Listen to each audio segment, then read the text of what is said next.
Bilan, les élus à votre rencontre, bilan de la démarche.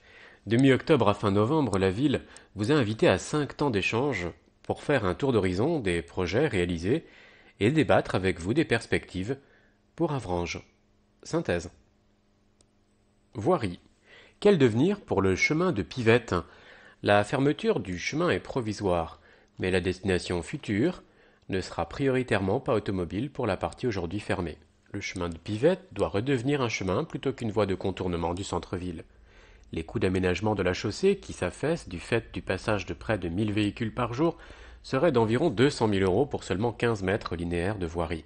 Le budget communal ne permet pas de financer ces travaux, sauf si d'autres communes acceptent de cofinancer les travaux. Pour l'instant, la commune de Saint-Saunier ne semble pas souhaiter les cofinancer. Peut-on installer un radar pédagogique au niveau du boulevard Maréchal Foch pour inciter à réduire la vitesse? La ville possède un radar pédagogique qui est installé boulevard de la Liberté. Il est tout à fait envisageable de le déplacer provisoirement boulevard Maréchal Foch. Des travaux de rénovation de la chaussée de la rue Saint-Étienne prévus? La réfection de la rue Saint-Étienne n'est pas intégrée dans la programmation de réfection 2017-2020. Cependant, un enrobé coulé à froid dans le cadre de l'enveloppe annuelle de réfection des voiries de la ville pourrait être étudié par les services techniques. Quid des trottoirs du chemin des Coquelicots, celui du boulevard de la Liberté, en dessous du bourg Robert? Une programmation de voirie annuelle peut être travaillée dans ce sens. Les services techniques vont prendre connaissance de ces demandes. Pour un des trottoirs, celui qui mène à l'ETP, la propriété est celle de Manche Habitat, un travail doit être engagé auprès de ce bailleur. Possible d'aménager le boulevard de la Liberté, très passant? La pose de bacs à fleurs est proposée, cette rue est classée en route départementale, c'est le département qui est donc compétent pour les aménagements routiers qui la concernent. De plus, il s'agit d'une voie de délestage de l'autoroute, au cas où la portion serait fermée. La ville se rapproche du département pour travailler la question. Urbanisme. Quel aménagement pour l'ancien parking Tabur? Une étude d'urbanisme confiée au cabinet Canal de l'Ourcq est en cours. Son diagnostic a été rendu en toute fin d'année 2017. Quid du site de l'ancienne maison de retraite du Motet? Le site appartient toujours à la Société des Matines. C'est donc un projet privé sur lequel la commune n'a pas de véritable prise. Plusieurs hypothèses de rachat ont été évoquées. Le maire de Pont, Jean-Claude Arondel, évoque le projet de réduction des crues de la Guérinette. Conduit conjointement par les villes de Pont et d'Avranches, le conseil départemental de la Manche et la communauté d'agglomération Mont-Saint-Michel-Normandie, il informe aussi de la réalisation prochaine de travaux d'élagage de la végétation des berges de la Cé.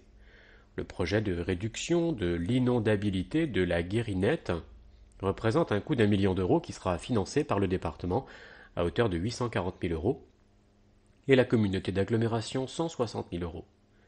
Le début des travaux prévus pour début 2018. Certains habitants du lotissement du Motet regrettent que la création du bassin d'orage, qui semble faire ses premières preuves, ait fait disparaître une aire de jeu pour enfants.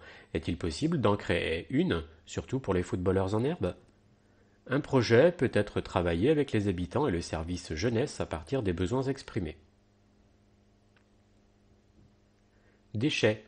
Est-il possible d'obtenir des conteneurs collectifs destinés à l'habitat collectif de la rue du commandant Bindel? La mise à disposition de conteneurs collectifs à la charge de la copropriété ou des propriétaires est tout à fait envisageable. Il est impératif de respecter là aussi les consignes de tri et de proposer des conteneurs différents pour les sacs translucides et les sacs jaunes. Cette question est à travailler avec le service déchets de la communauté d'agglomération Mont-Saint-Michel-Normandie. Comment faire pour obtenir des composteurs collectifs? Il y a des composteurs individuels que l'on peut se procurer à l'agglo. Une partie du coût est à supporter par l'usager. Un guide est également disponible et le service déchets reste disponible pour toutes les questions, mais pas de lombricomposteur de disponible. Le point d'apport volontaire d'Aymar sera-t-il supprimé? Il est déjà supprimé, le quartier d'Aymar est collecté en porte-à-porte depuis le 1er janvier 2017.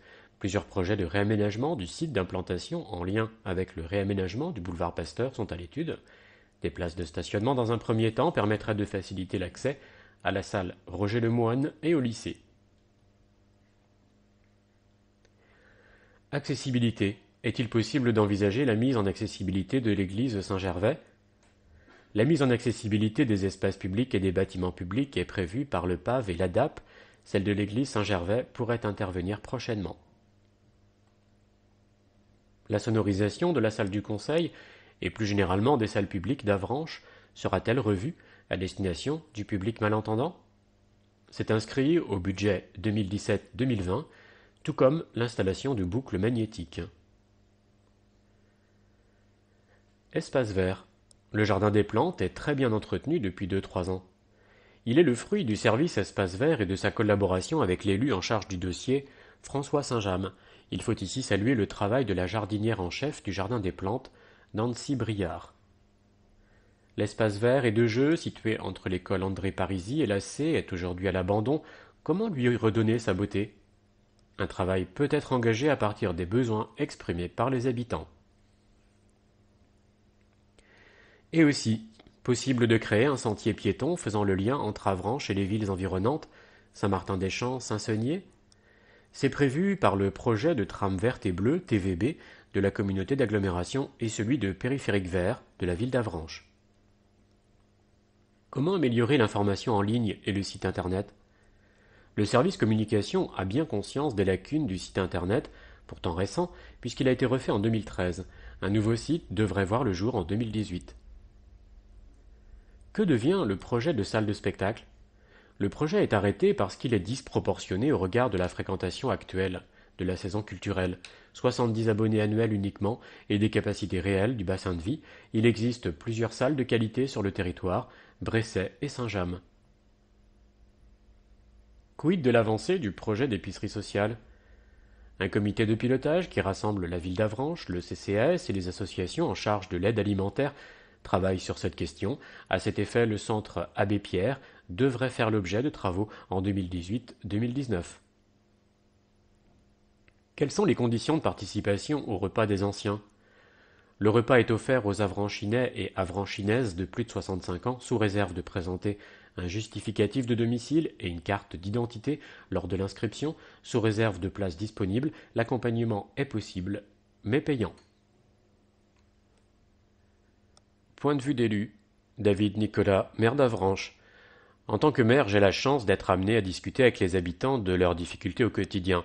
Je me fais un devoir de maintenir ce contact avec mes concitoyens. C'est précisément le contrat établi entre élus municipaux et habitants. Ce temps d'échange avec les habitants constitue un moment plus formel d'échange, notamment sur le bilan des actions déjà engagées. Il nous permet aussi de prendre de nouveaux rendez-vous avec les habitants qui auraient des problèmes qui n'ayant pas pu être pris en compte jusqu'à présent. Philippe Droulours, adjoint à l'urbanisme. C'est très constructif d'aller au contact des habitants, de voir les concordances entre nos projets et leurs attentes. Chacun a envie de voir son quartier évoluer, il faut être patient. Chaque demande trouvera une place dans les travaux à venir. Il faut trouver un juste équilibre entre les travaux de voirie et les grands chantiers qui répondent à un calendrier de priorité. Annie Parent, adjointe à la culture. C'était une démarche positive. Les habitants semblaient satisfaits de ce souci de pédagogie sur les actions passées et à venir. Certains ont posé de vraies questions montrant leur implication dans leur commune. Un temps d'échange convivial important pour tous, élus comme habitants.